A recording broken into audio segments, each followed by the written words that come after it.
माथेरानमध्ये पर्यटकांची गर्दी, थंड हवेसाठी पर्यटकांचा ओघ वाढला. नगर परिषदेच्या स्वच्छतेवर व्यावसायिकांमध्ये समाधानाचे वातावरण. उन्हाळ्याची तीव्र झळकामुळे थंड हवेचे ठिकाण म्हणून प्रसिद्ध असलेल्या माथेरानमध्ये सध्या पर्यटकांची मोठी गर्दी होत आहे.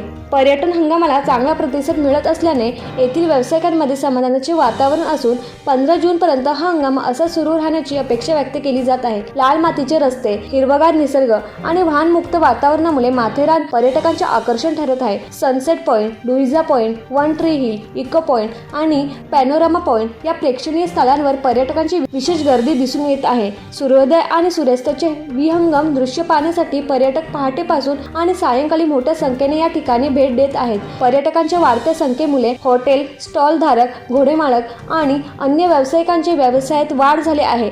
विशेष पॅनोरामा पॉइंटपर्यंत जाणाऱ्या पर्यटकांमुळे घोडेमालकांना चांगला व्यवसाय मिळत आहे.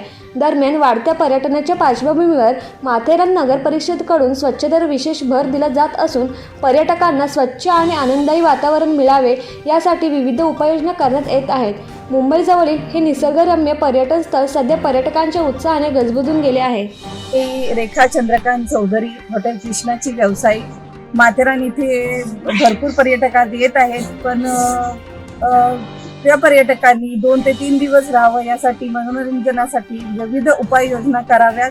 आणि माथेरानचं क्लायमेट हे अगदी सुंदर आणि प्लेझंट आहे. दुपारी थोडंसं गरम होतं, पण संध्याकाळी पूर्ण पंखा बंद करावा लागतो. त्यासाठी 2 दिवसापूर्वी माथेरानमध्ये पाऊस झाला आणि त्यामुळे माथेरानचं परिसर एकदम हिरवगार झालेला आहे आणि त्यामुळे सकाळी धुक्याचं वातावरण असतं आणि संध्याकाळी प्लेझंट क्लायमेट असतं. धन्यवाद.